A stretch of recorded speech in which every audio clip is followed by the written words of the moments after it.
audio recording that defines the disappearance of Kenji Tanaka is not remarkable for its volume, nor for any screams of distress. In fact, if you were to listen to the raw file without context, you might mistake it for a standard diagnostic test of a UHF radio frequency. It is a low, rhythmic thrumming, like a heavy cable vibrating in a high wind, punctuated by the sharp crackle of electrical interference. But when you isolate the waveform and stretch the timeline, the banality dissolves. Hidden within that rhythmic thrum is the sound of a human breath, looped and overlaid upon itself 300 times until it becomes a solid wall of noise. To understand the Tanaka event, we must first look at the silence that preceded it. It is November 23rd, 1998. We are in the Gifu prefecture of Japan, deep in the darkest valleys of the Japanese Alps. The location is the Okuhita Relay Station, a brutalist concrete listening post perched on a ridge that is accessible only by a single-lane gravel service road. At this time of year, the road is buried under 2 meters of hard-packed snow. Kenji Tanaka is the sole occupant. He is 34 years old, a systems administrator and amateur radio enthusiast contracted to monitor the analog to digital transition of the local emergency broadcast grid. He is a man of routine. His logbooks, recovered later, show a mind obsessed with precision. Every voltage drop, every thermal fluctuation, every millisecond of latency is recorded in neat, angular kanji. At 11:42 p.m., the atmospheric conditions around the station begin to deteriorate. A heavy blizzard has stalled over the ridge, creating a dense pocket of static electricity. In the valley below, the village of Tashio reports minor brownouts. Televisions flicker. Landline telephones ring once, briefly, then go dead. This is the start of the funnel. The event begins as a regional anomaly.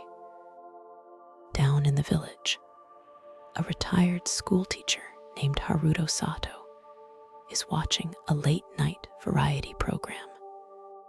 In a police statement given 3 days later, Sato describes the picture tube of his television compressing. The image does not turn off. It shrinks toward the center, the colors inverting, the sound shifting from speech to a high-pitched whine that he feels in his teeth. He looks out his window toward the mountain ridge. He describes seeing the antenna array of the Okuhita Relay Station, glowing with a faint, violet corona. This isn't Elmo's fire, a known weather phenomenon, but Sato insists the light wasn't flickering. It was pulsing. Up on the ridge, inside the concrete shell of the station, Kenji Tanaka is initiating his midnight check-in. We know this because the tape deck in the main server room was rolling. The magnetic tape recovered from the scene provides a second-by-second account of a reality breaking down. At 11:58 p.m., the tape engages. You hear the heavy mechanical clunk of the record button. The background noise is the hum of cooling fans and the whistle of wind against the reinforced glass of the observation window. Kenji speaks. His voice is calm, tired, flattened by the poor acoustics of the concrete room. Station log, November 23rd.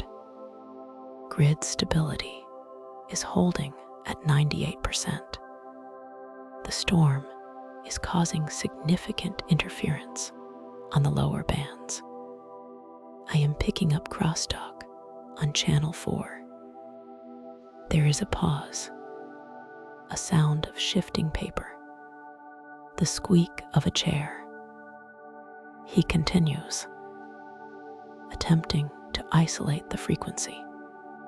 It sounds like. Here the audio cuts. Not a silence, but a drop. The magnetic tape is physically stripped of oxide for exactly 3 seconds, as if a strong magnet was passed over the recording head at that precise moment. When the audio returns, the atmosphere in the room has changed. The hum of the cooling fans is gone. The wind is gone. The silence is absolute, almost hermetic, as if the air itself has been sucked out of the room. Kenji's voice returns, but the pitch is higher, strained. Dispatch, this is Tanaka. I am reading a sudden voltage spike in the main array. The monitors are synchronizing. He stops speaking. For 10 seconds, the only sound is a wet, rhythmic clicking. Forensic audio analysis suggests this is Kenji tapping his fingernail against the plastic casing of his microphone. A nervous tick mentioned by his colleagues. Then the interference begins. It does not sound like static. It sounds like a liquid tearing. It is a wet, visceral sound that moves from the left channel to the right channel. Kenji speaks again, but this time he is whispering. Is anyone on this frequency? I am seeing a signal on the closed circuit feed. Camera 2. The hallway. There is the sound of a keyboard clattering violently. He is typing fast. Camera 2 is offline. Camera 3 is offline. Why is the door light green? This is the first indication of the impossible. The Okuhita station is equipped with heavy maglocks on all external doors. A green light indicates the door is open, but the station is buried in snow. To open that door would require pushing against tons of ice. The recording captures a sound that has baffled investigators for 25 years. It is a heavy, metallic groan, the sound of the station's blast door forcing itself open against the ice. We hear the rush of wind re-enter the room, but the wind does not sound like the storm outside. It sounds like the roar of a furnace.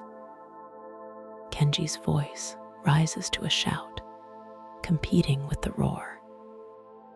Dispatch, I have a breach. The snow is. It's not snow. It's light. It's pouring in. The audio peaks, distorting into a wash of red noise. Through the distortion, we hear Kenji Tanaka move. We hear the cable of his headset snap taut. We hear the heavy crash of the chair falling over. And then the high strangeness truly manifests. From the roaring noise, a second voice emerges. It is buried in the mix, quieter than the wind, but distinct.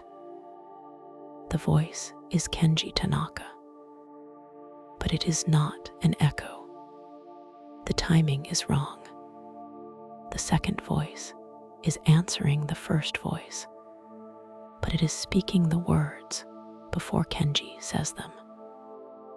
The recording creates a loop. The Kenji in the room shouts, "What is that?" The Kenji in the static whispers, "What is that?" A split second before the shout. This creates a recursive feedback loop, a sonic hall of mirrors. The two voices begin to overlap, one screaming, one whispering, growing closer and closer together in the timeline, until they merge into a single, harmonious frequency. At 12 midnight exactly, the roar cuts out.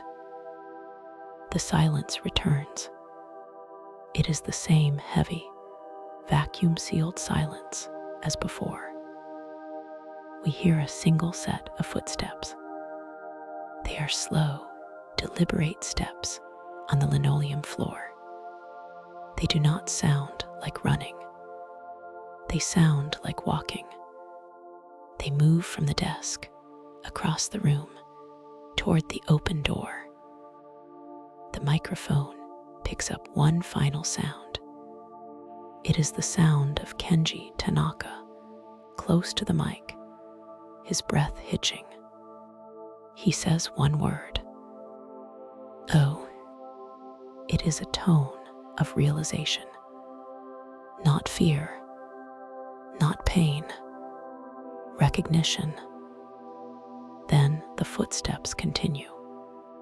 The sound of crunching snow, or what sounds like snow, enters the recording. The steps recede. They grow fainter. They do not stop. They simply walk away, fading into the distance for a full 2 minutes, until they are indistinguishable from the noise floor of the tape. The recording ends when the tape runs out, 45 minutes later.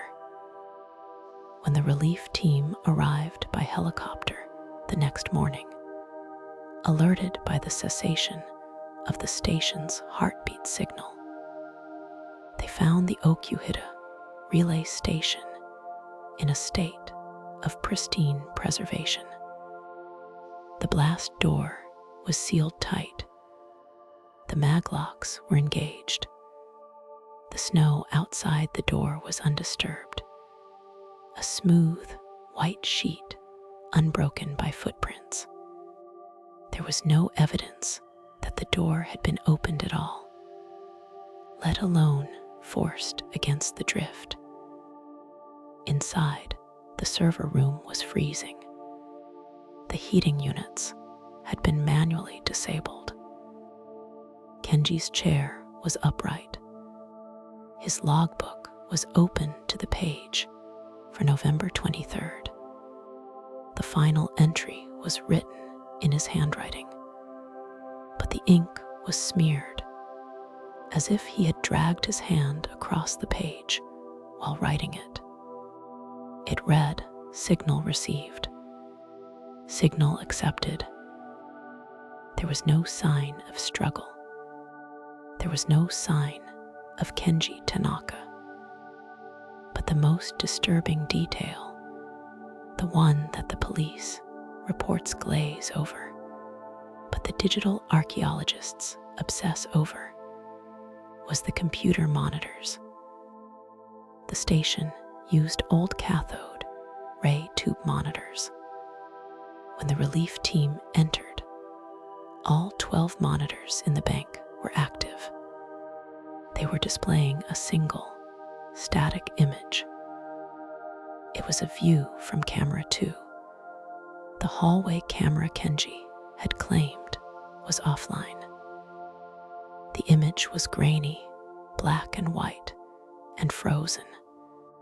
It showed the hallway leading to the blast door.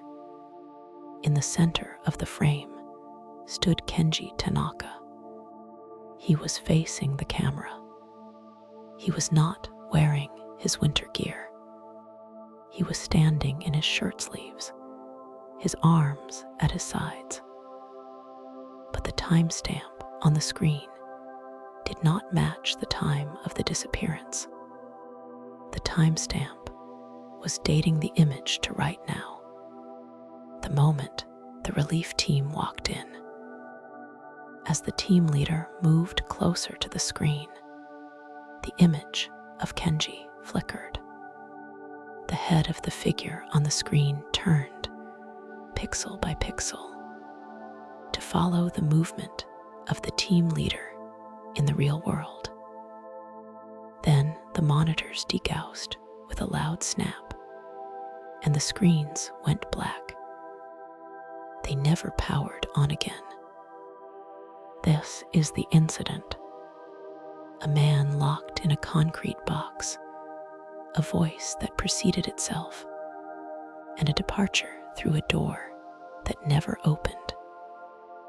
To understand where Kenji Tanaka went, we cannot look at the geography of the mountain.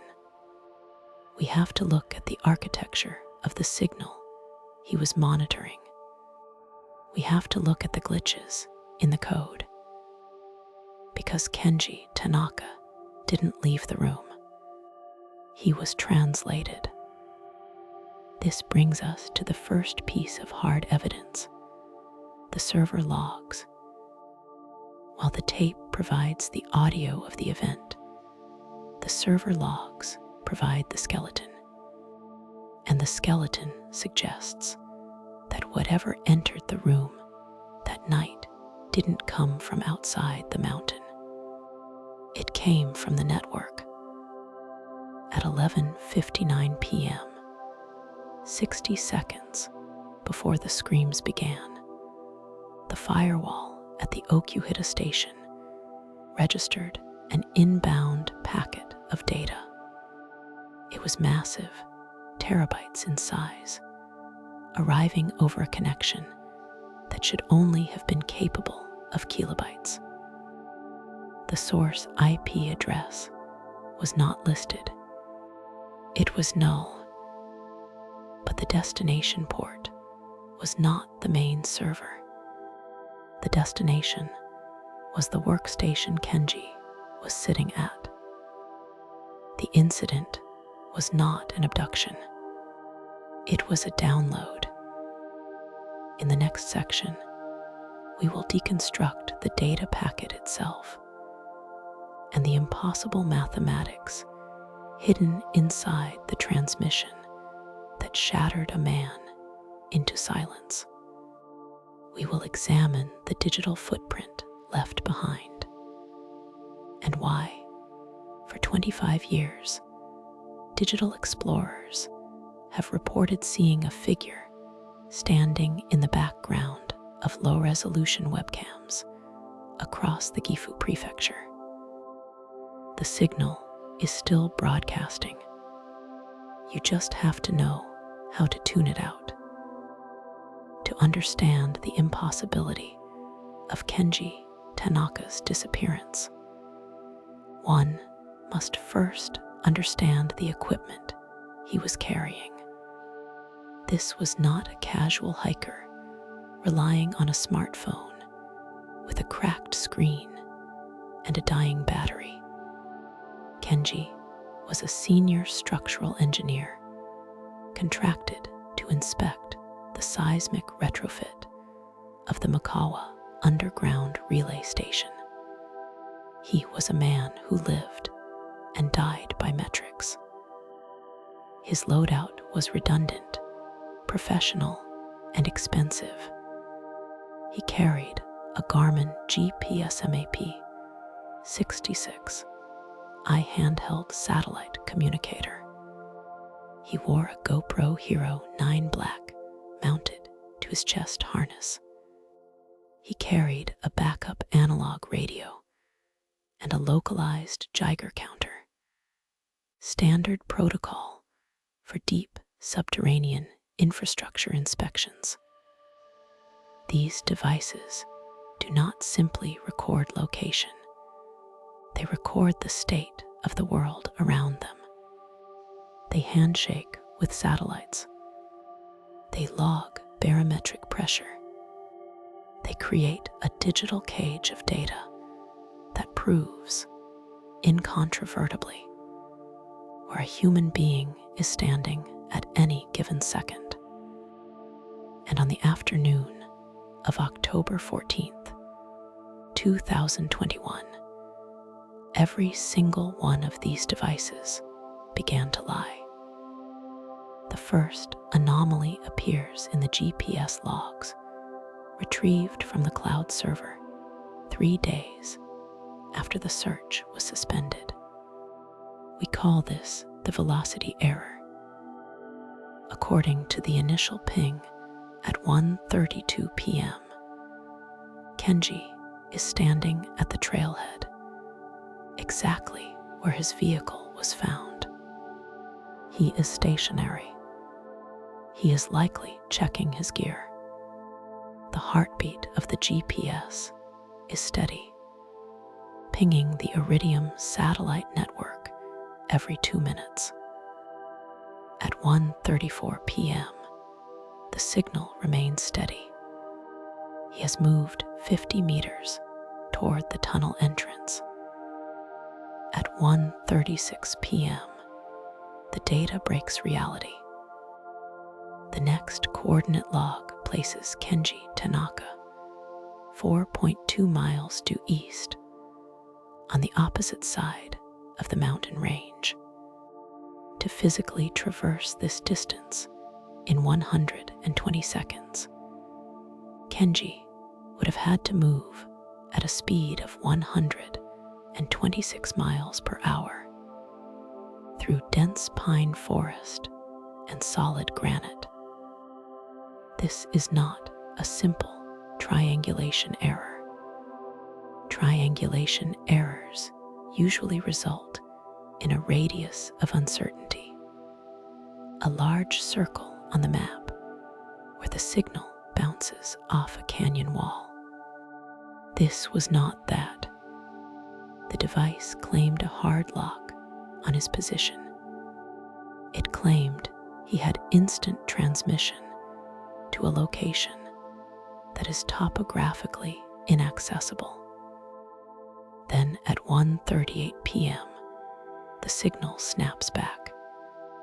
He is back at the tunnel entrance, only 20 meters from his position 4 minutes prior. Technicians from Garmin analyzed the raw XML data files. They looked for signal drift or satellite masking. They found nothing. The device did not lose connection. It did not search for a signal. It simply recorded a coordinate that should not exist, stamped it with a valid time code, and continued as if nothing had happened. This brings us to the second anomaly, the battery drain.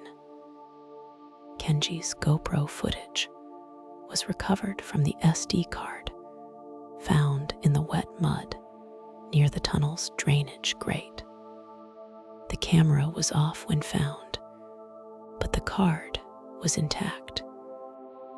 The file structure on the card shows a series of 17 clips. The first 16 are mundane. They show the walk from the car, the check of the padlock on the gate, and the descent into the concrete throat of the relay station. The battery indicator in the top right corner of the OSD reads 84%. Clip 17 begins normally, is walking down the main service corridor. The lighting is artificial. The hum of the ventilation fans is audible. The timestamp is 1:45 p.m. At the 30-second mark of this clip, the battery indicator drops from 84% to 4% in a single frame. There is no gradual decline. There is no warning beep. It is an instant, catastrophic voltage drop in a controlled environment with an ambient temperature of 65 degrees Fahrenheit. Lithium-ion chemistry does not behave this way. This specific battery failure is usually only seen in environments of extreme radiation or absolute zero temperatures, neither of which were present in the Mikawa relay station. But the camera does not shut down. This is the most unsettling detail of the visual evidence. The camera continues to record for another 9 minutes on 4% battery. This is technically impossible. The firmware is programmed to initiate a safe shutdown sequence at 3% to preserve the file header. It should have cut to black. Instead, it keeps rolling. And because the voltage is fluctuating, the sensor begins to misinterpret the light. The image degrades. The colors invert. The gray concrete walls of the tunnel shift into bruised purples and sickly greens. The architecture begins to smear, as if the camera is recording through a layer of oil. This leads directly into the third and most significant technical failure, the audio displacement. In clip 17, as the video begins to degrade, the audio track detaches from the visual track. Initially, we hear Kenji's boots on the concrete. We hear the rustle of his jacket. We hear his breathing. These sounds match his movements. When he stops to adjust his helmet, the sound stops. At minute 3 of the corrupted footage, Kenji stops walking. On the video, he is standing perfectly still, staring down the dark length of the corridor. He is not moving a muscle, but the audio track records the sound of him running. We hear the heavy, panicked impact of boots on metal grating. We hear the ragged, hyperventilating breath of a man in full flight. The cadence suggests a full sprint. We hear the distinct metallic clang of a service ladder being climbed aggressively. Visually, Kenji has not moved. He is still standing in the corridor, illuminated by the dying battery of his chest light, staring into the dark. Digital forensics experts have analyzed the waveform. There is no evidence of a splice. The audio file is continuous. The metadata indicates it was recorded through the onboard microphone of the GoPro. At the exact moment the video was captured. So we are left with two incompatible realities existing on the same magnetic strip. In one reality, Kenji Tanaka is frozen, calm, standing in a tunnel. In the parallel reality recorded by the microphone, he is fleeing for his life. The final anomaly is the one that caused the search and rescue coordinator to resign from the case. It concerns the biometric data from Kenji's smartwatch. Kenji wore a generic fitness tracker synced to his phone via Bluetooth. The phone was never recovered, but the data had uploaded to the cloud before the connection was severed. Heart rate monitors on these devices use photoplethysmography. They shine a green light into the skin to detect volume changes in blood flow. They are not medical-grade instruments, but they are generally consistent. At 1:50 p.m., roughly the time the GoPro footage ends, Kenji's heart rate data flatlines. It registers 0 beats per minute. For most analysts, this would mark the time of death. The device slipped off his wrist, or the heart stopped. However, the accelerometer in the watch, the component that measures steps and movement, continued to register activity. According to the logs, the watch, with a heart rate of 0, walked 2,000 steps. It did not register the erratic tumbling of a body falling down a shaft. It did not register the dragging motion of a victim being moved. It registered the rhythmic, purposeful cadence of a walking gait. Left foot, right foot, left foot, right foot. The cadence was slow, 1 step every 2 seconds, a funeral march pace. This dead walking continued for 45 minutes. The data shows the altitude changing, indicating a descent deeper into the facility. Then there is the matter of the timestamps on the digital photographs found on the server. Kenji was required to take photos of structural joints for his report. He uploaded 4 photos to the project management server before losing signal. The first 3 photos are standard. They show rusted bolts, stress fractures in the cement, water seepage. The metadata is correct. October 14th, 2021. The 4th photo is a black frame. It is not underexposed. It is true digital black, a value of 0, 0, 0. The metadata for this 4th image is fully intact, but it is wrong. The creation date for the file is listed as January 1st, 1970. In computer science, this date is known as the Unix epoch. It is the 0 time from which all computing systems count forward.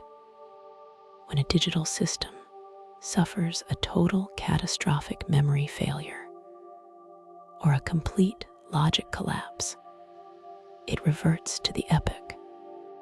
It is the digital equivalent of a brain returning to a fetal state. But the modification date, the date the file was last altered, is even more distressing. The modification date is listed as October 14th, 2021. The time is listed as 11:45 p.m. This is 8 hours after the search and rescue teams had already entered the tunnel. This is 8 hours after they had swept the very corridor where Kenji was supposed to be. If the timestamp is accurate, Kenji's device was active, processing data and modifying files deep inside the tunnel complex, while 12 men with flashlights and dogs walked right past him without seeing a thing. The equipment did not break. The GPS did not malfunction. The camera did not fail. They worked exactly as they were designed to work. They recorded exactly what was happening. The problem is that what they recorded is not compatible with our understanding of cause and effect. A man cannot be in two places at once. A battery cannot hold a charge and be empty simultaneously. A heart cannot stop beating while the legs continue to walk for 2,000 steps. Unless, of course, the environment Kenji Tanaka entered was no longer obeying the laws of physics that the equipment was built to measure. The anomalies suggest that the failure wasn't in the electronics. The failure was in the local space-time geometry of the tunnel itself. The glitch wasn't in the machine. The glitch was in the room. And at 200 hours, the final digital footprint was cast. A single text message buffered in the outgoing queue of the satellite phone managed to push through a momentary gap in the interference. It was not sent to his wife. It was not sent to his employer. It was sent to a landline number that has been disconnected since 1998. The content of the message was not a plea for help. It contained no coordinates. It was not a goodbye. It was a string of 3 numbers, repeated 6 times. This brings us to the edge of the funnel. The noise of the GPS errors and the video corruption falls away, leaving us with this single, silent transmission. The investigation into the disappearance of Kenji Tanaka did not end with a bang. It did not conclude with a body found in a reservoir or a confession signed in a precinct interrogation room. It ended with a slow, grinding halt, a friction generated by a total absence of data. When we approach these cases as digital archaeologists, we are accustomed to fragmentation. We expect corrupted JPEGs, audio files that hiss with degradation, and server logs that have been partially overwritten by routine backups. We expect to sift through the debris to find the shard of pottery that tells the story. But in the Tanaka case, the debris itself was artificial. 48 hours after the broadcast loop was severed, the Tokyo Metropolitan Police Department finally breached the apartment in Setagaya. The door was locked from the inside. The chain was engaged. They had to use a bolt cutter to enter. What they found inside defies the standard logic of a crime scene because it lacked the chaos of a crime. There was no struggle. There were no overturned chairs. The ambient temperature of the room was recorded at 82 degrees Fahrenheit, sweltering due to the heat output of the server rack humming in the corner. The air smelled of ozone and stale coffee. On the desk sat 3 monitors, two were black, in standby mode.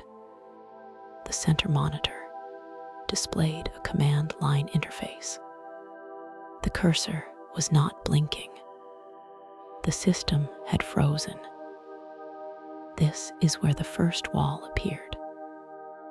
The detectives on the scene were not cyberforensics experts. They were beat cops and homicide investigators looking for physical evidence. They dusted for fingerprints. They found Kenji's prints on the keyboard, on the mug, on the door handle. They found no other prints. They bagged the hardware, the tower, the external RAID array, the dictaphone sitting on the edge of the desk. This hardware is where the investigation transitions from a physical search to a digital excavation, and it is where the silence becomes deafening. I have reviewed the forensic reports regarding the hard drives recovered from the Tanaka apartment. There were 4 Seagate Barracuda drives, each with a capacity of 80 gigabytes, significant for the time. They were configured in a RAID 0 array, meant for speed, not redundancy. When the technicians attempted to image these drives, they encountered a sector-by-sector anomaly. Usually, when a drive is wiped, you see a specific pattern. If someone uses a tool to zero-fill a drive, every bit is replaced with a 0. If they use a pseudorandom number generator, you see a wall of static code. The Tanaka drives were not wiped. They were not formatted. They were unallocated. To understand the distinction, you must understand the architecture of storage. When you delete a file, the computer simply removes the reference to it in the master file table. The data remains until it is overwritten.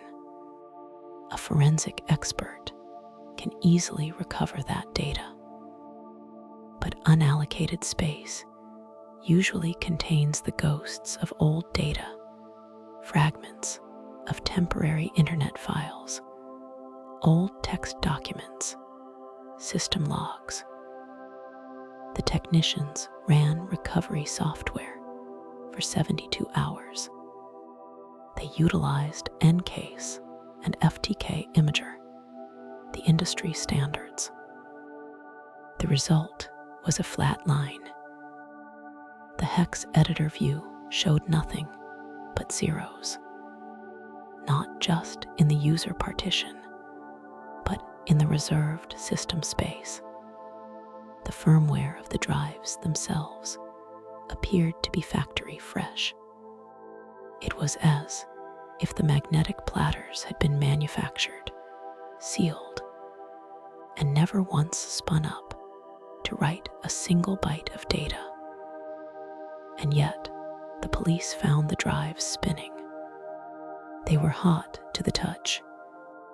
The heat logs from the smart data, the only data that survived, because it is stored on a separate chip, showed that the drives had been operating at maximum RPM for 6 days straight.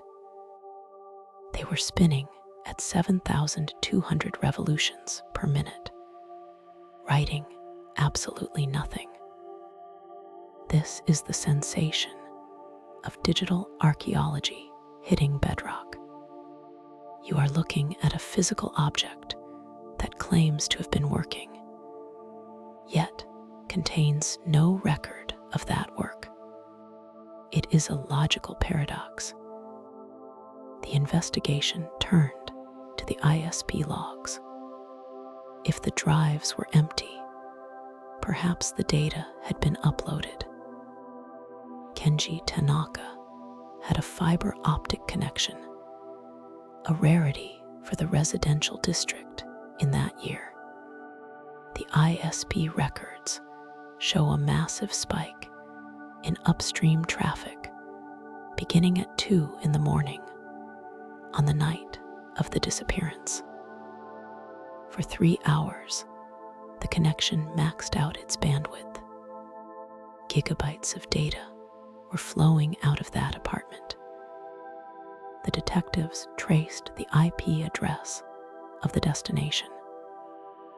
This is the second dead end, and it is colder than the first.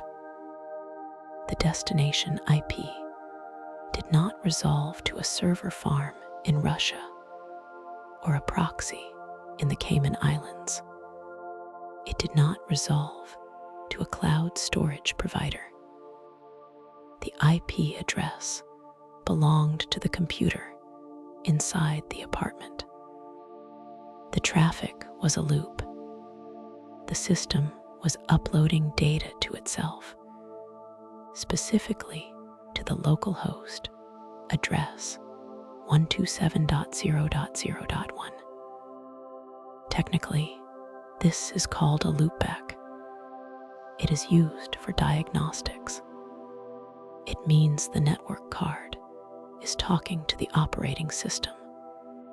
But the volume of data, terabytes over the course of the week, suggests a transfer. Where did the data go? If you pour water into a bucket, and the bucket pours it back into itself, the water remains. But in this case, the bucket, the hard drives, was dry. The data was generated, transmitted, and then it ceased to exist.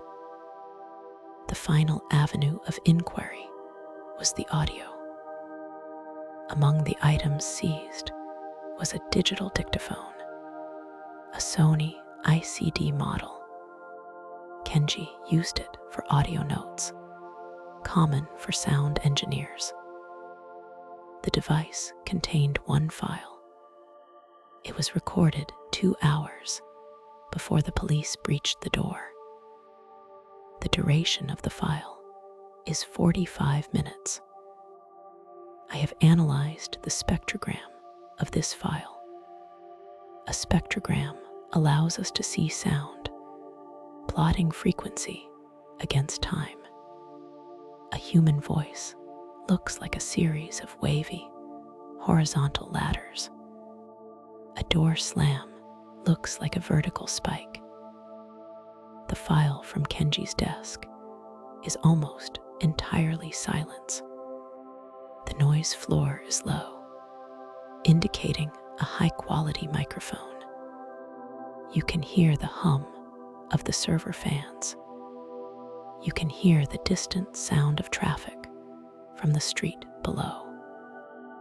At minute 12, there is a sound. It is not a voice. It is not a footstep. It is the sound of a key being pressed on a keyboard. A mechanical switch. The Cherry MX Blue switch, to be precise. It has a distinctive click-clack signature. The analysis confirms the sound came from within the room, roughly 2 feet from the microphone. There is a single keystroke, then silence for 4 seconds, then another keystroke. This pattern continues for the remainder of the recording. 1 key, pause, 1 key. The rhythm is irregular. It does not match the cadence of typing a sentence. It does not match the speed of code entry. I mapped the timing of the clicks against the layout of a standard Japanese keyboard. I tried to find a pattern, Morse code, binary, something hidden in the intervals. There was nothing, but the horror of the recording is not in the code. It is in the context. At the time this recording was made, the apartment was locked from the inside.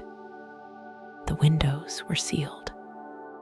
The police were in the hallway, preparing to breach. And according to the visual evidence, the chair in front of the computer was empty. This brings us to the final piece of evidence, the one that caused the lead detective to file the paperwork as inconclusive and request a transfer to the traffic division. The hallway CCTV. The building had a single security camera pointing at the door to Kenji's apartment. The footage is grainy, black and white, running at 5 frames per second. We see Kenji enter the apartment on Tuesday at 6:15 p.m. He is carrying a grocery bag. He looks tired. He unlocks the door, enters, and closes it. We see the light under the door turn on. For the next 4 days, the camera records the hallway. Residents come and go. The janitor mops the floor. The light under Kenji's door remains on. At no point does Kenji leave. At no point does anyone enter. But there is a specific frame, time-stamped Thursday, 3:33 a.m. In digital video, a corrupted frame is called an artifact. Usually, it results in pixelation or a smear of color. In this frame, the hallway is intact. The walls are stable. The floor is solid. But the door to apartment 402 is gone. For 1/5 of a second, the camera renders the wall as if the door never existed. The texture of the wallpaper continues seamlessly across the space where the wood and the deadbolt should be. It is not a blur. It is not a shadow. It is a perfect continuity of the wall. The next frame, the door is back. The police tech team dismissed it as a compression error. They claimed the codec predicted the wall texture and accidentally overwrote the door object. But I have examined the raw bitstream of that video file. Compression artifacts leave mathematical residue. They look like jagged math. This frame was clean. The data suggests the camera CCD sensor received light information that said, "There is no door here." The investigation died in that hallway. There were no leads to follow because all the arrows pointed inward. The data went into the computer and vanished. The network traffic went into the local host and vanished. The man went into the room and vanished. We are left with the silence, the specific, heavy silence of a room where the fans are spinning at maximum speed to cool a processor that is calculating nothing. We narrow our focus now to the only thing that remains. Not the missing man, not the empty drives, but the interface itself. Because while the hard drives were blank, the RAM, the volatile memory that is wiped the moment the power is cut, was not entirely empty when the plug was pulled. A single dump of the memory stack was preserved by an automated crash report generated the moment the police forced the system down. It is a string of hexadecimal code. It doesn't lead to a website. It doesn't decode into a message. It is a coordinate, and that coordinate does not point to a location on a map. It points to a location in memory, a specific address in the architecture of the Tanaka interface. The dead ends were not accidental. They were fences. They were herding us away from the physical world, forcing us to look at the only place Kenji could have gone. Into the signal. The physical search for Kenji Tanaka ended 72 hours after the transmission cut out. The digital excavation, however, was only beginning. While the Tokyo Metropolitan Police treated the apartment in Setagaya as a missing persons crime scene, the technical community treated it as a crash site. When authorities finally breached the heavy steel door of the apartment, they were met not with a body, but with a wall of heat.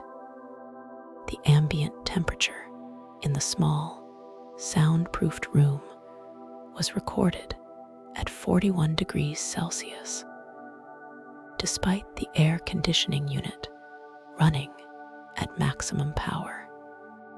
The air smelled of ozone, burnt plastic, and the metallic tang of overheated copper.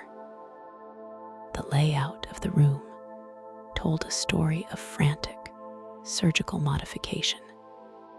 The floor was a labyrinth of coaxial cables, stripped shielding, and disassembled server racks.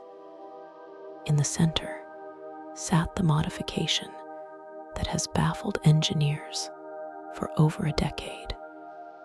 Kenji had daisy-chained 3 high-capacity transceivers together, bypassing their internal safety breakers, and routed them into a custom-built processing tower that was, by all accounts, melting. The heat sinks on the motherboard had fused to the chassis. The fans had seized, choked by dust and friction. Yet, according to the power utility logs, the apartment was drawing 400% of its rated amperage at the moment the police entered. The equipment was dead, physically destroyed by thermal runaway. Yet the meter in the hallway was spinning so fast it was nearly vibrating off the wall. The police unplugged the main breaker. The spinning stopped.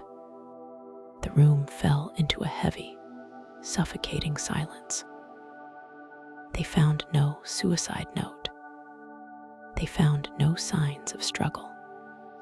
The windows were sealed with black gaffer tape.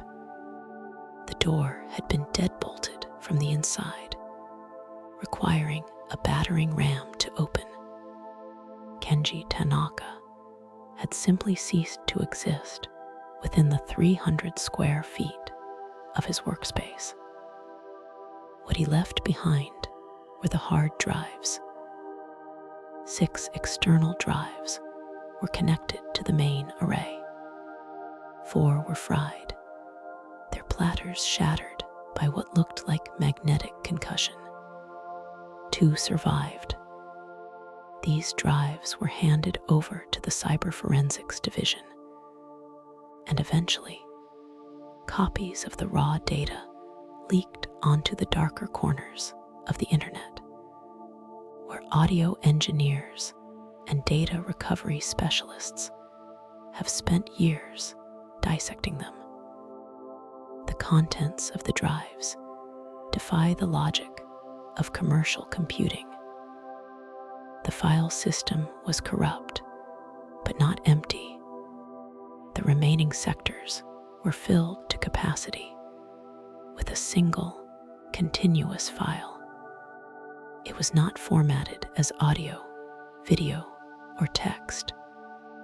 It was a raw binary dump, a stream of ones and zeros so dense that forensic analysts initially assumed it was random noise generated by the hardware failure. But randomness has a specific mathematical signature. This data was structured. A data analyst from the University of Tsukuba ran the binary stream through a pattern recognition algorithm usually used for cryptography. The results showed a repetition cycle. The data was repeating every 3,241 bits. It was a loop. When visualized as a bitmap image, the data produced a static field of gray snow. But when the analyst adjusted the width of the image to match the repetition cycle, the static aligned.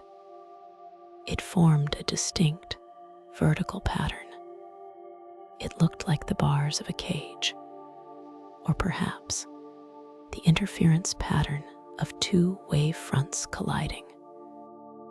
The most disturbing anomaly, however, was the timestamp. The file creation date was correct, matching the night of the disappearance. But the last modified timestamp was impossible. The metadata indicated that the file was still being written to the drive 4 hours after the police had cut the power.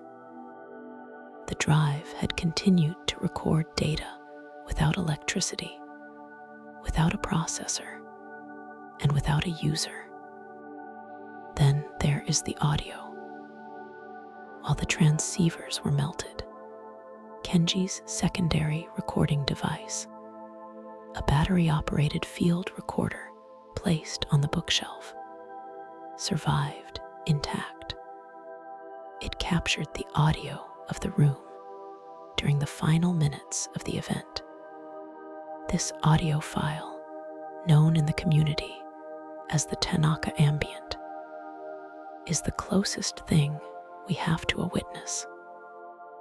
The first 20 minutes of the recording are mundane. You can hear the hum of the cooling fans, the click of a keyboard, and Kenji's muttering as he adjusts frequencies. He sounds lucid, focused, perhaps a bit agitated. At the 21-minute mark, the tone shifts. A low-frequency hum begins to rise. It is barely audible at first, hovering around 19 hertz, just below the threshold of human hearing. On a spectral analyzer, this sound appears as a thick, dark line at the bottom of the graph, slowly rising like a tide. As the hum increases, the fans in the room begin to whine, spinning faster than their design specifications allow.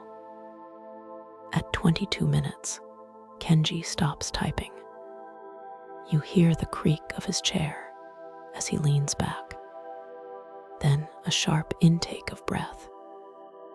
For the next 3 minutes, there is no speech. There is only the escalating roar of the equipment and that rising sub-bass frequency. But if you isolate the mid-range frequencies and apply a noise reduction filter, a third sound emerges. It is a vibration. It sounds like heavy furniture dragging across a wooden floor, but it is continuous. It circles the microphone. The stereo panning data confirms that the source of the sound was moving around the room, circling the chair where Kenji sat. The radius of the circle tightens. The dragging sound gets closer to the microphone. At 25 minutes and 10 seconds, the sound stops directly in front of the recorder. The subsequent noise is often described by listeners as wet. It sounds like a damp sponge being squeezed or adhesive tape being pulled off skin. It is wet, sticky, and incredibly close to the microphone diaphragm. Then Kenji speaks his final word. He does not scream. He does not sound afraid. He sounds confused. He says solid. The recording ends abruptly, not because the device stopped, but because the microphone diaphragm ruptured. The pressure wave in the room exceeded the decibel limit of the hardware, blowing out the sensor. The investigation was officially closed 6 months later. The police ruled it a voluntary disappearance, theorizing that Kenji had staged the scene and fled the country, despite his passport being found in his desk drawer. The family held a private memorial. The landlord renovated the apartment, replaced the carpet, and repainted the walls. But the story does not end with the renovation. The equipment was seized by the authorities, cataloged, and eventually auctioned off in a lot of unclaimed police evidence. Most of the components were scrap, bought by recyclers for the gold and copper content. However, the main transceiver, a heavily modified Yaesu unit, was purchased by a collector of oddities in Osaka. He bought it for parts, intending to strip the chassis. When the collector plugged the unit into a wall outlet to test the display, nothing happened. The screen remained black. The fuses were blown. The internal power supply was a fused lump of silicone. He placed the radio on a shelf in his workshop, intending to dismantle it later. 2 nights later, the collector woke up to a sound coming from his workshop. It was a high-pitched, rhythmic whine. He went downstairs and found the Tanaka radio. It was still unplugged. The power cord was coiled on the bench beside it, but the analog needle on the signal strength meter was moving. It was bouncing rhythmically, hitting the red peak line, then dropping back to 0, then peaking again. It was keeping time. The collector, unnerved, moved the radio to a storage unit on the outskirts of the city. He didn't want it in his house. He didn't want to dismantle it anymore. That storage unit is located in a block of corrugated metal sheds near the port. It is a cold, damp place, surrounded by chain-link fences and sodium vapor lights. If you go there today, you cannot enter the unit.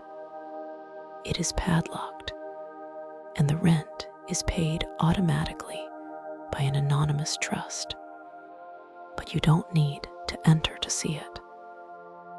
If you stand outside the metal door of Unit 402 on a quiet night, bring a simple AM radio receiver. Tune it to 530 kilohertz.